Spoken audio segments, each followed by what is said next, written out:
Les États-Unis et le Nigeria s'associent pour restituer 52,88 millions de dollars au peuple nigérian dans une initiative marquante de coopération internationale. Les États-Unis et le Nigeria ont conclu un accord historique visant à restituer 52,88 millions de dollars issus de produits de corruption confisqués. C'est énorme, mais c'est la réalité. Et c'est une offre de soulagement pour le peuple nigérian. Cet engagement mutuel représente un pas significatif dans la lutte contre la corruption et l'utilisation abusive des fonds publics, tout en soulignant l'importance de la justice sociale et la transparence. Ces fonds proviennent d'actifs détournés par des individus influents, ayant abusé de leur position de pouvoir au Nigeria. Les États-Unis, à travers leur engagement dans la lutte contre le blanchiment d'argent et la corruption, ont confisqué ces biens et ont collaboré avec le gouvernement nigérien pour que ces ressources retournent à leurs sources légitimes, c'est-à-dire au peuple nigérian. Chose qui est très très salutaire. Plus on multiplie les actions pareilles, plus les choses vont aller. Les gens vont plus détourner ou les gens vont plus voler, piller les pays africains dans l'espoir d'aller bouffer ça ailleurs. Si les pays européens, les pays américains, partout dans le monde entier faisaient cela, je pense que les détournements vont beaucoup diminuer. Parce que imaginez, tu détournes et tu as peur qu'on t'attrape de l'autre côté. Tu ne vas pas détourner. Vraiment, les Africains devraient prier pour que cela s'implante dans le temps et partout en Afrique. Cet accord devrait exister entre les États-Unis avec tous les autres pays africains parce que c'est les Africains qui souffrent beaucoup de ce fléau, de détournement. C'est vrai, il y a le détournement un peu partout dans le monde entier, mais en Afrique, c'est autre chose. Donc, c'est pourquoi, à mon avis, c'est très très salutaire cet accord entre les États-Unis et le Nigeria. Mais les autres pays devraient aussi prier pour que cet accord existe entre les États-Unis et eux. C'est très important. L'accord stimule que les 52,88 millions seront alloués aux initiatives concrètes. Lorsqu'on veut aider, c'est très simple. Les États-Unis pouvaient dire, OK, on saisit les biens détournés au Nigeria, mais après, les États-Unis ont leur part. Après, c'est à vous de voir comment est-ce que vous allez utiliser le reste. Mais ils ont dit, cette somme qui a été saisie, confisquée, sera allouée à une initiative concrète visant à améliorer la qualité de vie des Nigérians. Il faut saluer ça, c'est important. C'est quelque chose de salutaire, c'est quelque chose vraiment qu'on doit féliciter. Alors, les fonds seront utilisés pour développer les routes, les ponts, et d'autres infrastructures essentielles, particulièrement dans les régions rurales qui manquent souvent des services de base. Commentez, donnez vos points de vue dans les commentaires. On va échanger sur ce sujet, c'est un sujet très très important. Alors, il faudrait interpeller les autres dirigeants aussi à suivre ce pas, c'est très important. En tout cas pour l'Afrique, une autre partie de ces fonds sera consacrée à la construction et à l'amélioration des écoles, des hôpitaux et d'autres services publics essentiels. Les autorités prévoient également de mettre en place des programmes de soutien pour aider les communautés les plus affectées par la pauvreté et les inégalités. Cet accord démontre l'efficacité d'une coopération internationale dans la lutte contre la corruption.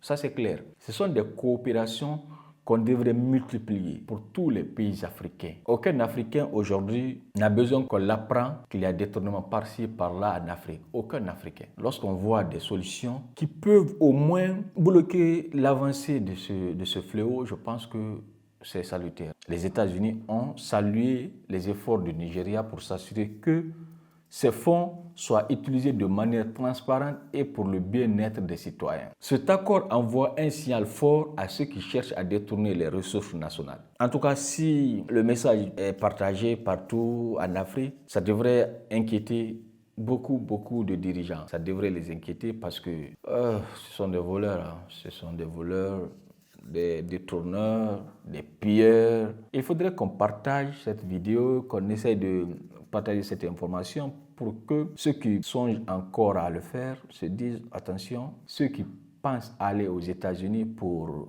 cacher ce qu'ils ont volé à l'Afrique, faites beaucoup attention. Aux pilleurs, aux détourneurs, ne partez pas avec l'argent de l'Afrique aux États-Unis, sinon on va vous les prendre et les retourner. La corruption n'a pas de place dans une société en quête de justice et d'équité. Non. Il faudrait qu'on lutte tous contre la corruption. Tout récemment, on a vu un procès au Burkina Faso, comme en Guinée aussi, bien que certaines personnes disent que ce sont des procès politiques. Mais on va prendre le temps de nous intéresser à ces procès pour voir de nous-mêmes, donner notre propre point de vue. Pour les citoyens nigérians, cela représente une lueur d'espoir dans la lutte pour un avenir meilleur. Pour tout Africain ou toute Africaine, cela devrait être une lueur d'espoir pour tout le monde de voir que dans un pays ou de savoir que dans un pays en Afrique, c'est maintenant possible, les actifs détournés, qu'on essaie de les saisir et les retourner au pays. Voilà, tout Africain ou toute Africaine devrait se réjouir de cette nouvelle. Ce transfert de fonds constitue une victoire pour le Nigeria et un rappel fort que les ressources publiques doivent servir les citoyens. Cet exemple pourrait encourager d'autres nations à renforcer leurs efforts contre la corruption. À force de voir cela, on peut se dire de renforcer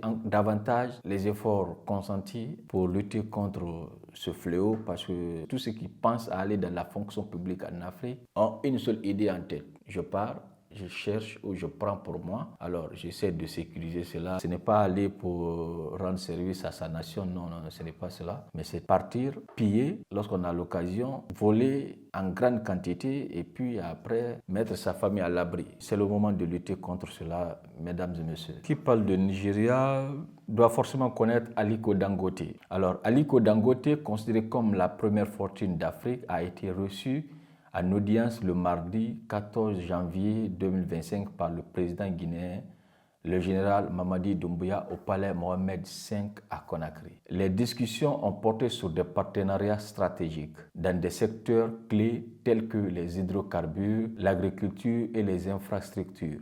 Alors, la Guinée en a besoin. Je pense que cette visite est aussi très importante. En tout cas, moi je pense que c'est la première fois que cet homme se déplace pour aller en Guinée. Si tout se passe bien, dans les moments à venir, sa visite pourra avoir d'impact positif, je pense bien. Nous sommes pratiquement à la fin de cette vidéo. N'oubliez pas de me dire en commentaire ce que vous avez pu comprendre de cette vidéo. C'est très important, ça va me permettre de rentrer un peu plus dans les détails si vous le voulez. Donnez vos points de vue par rapport au sujet que je vous ai proposé dans cette vidéo. On se reprend dans une prochaine vidéo. Allez, portez-vous bien. Ciao.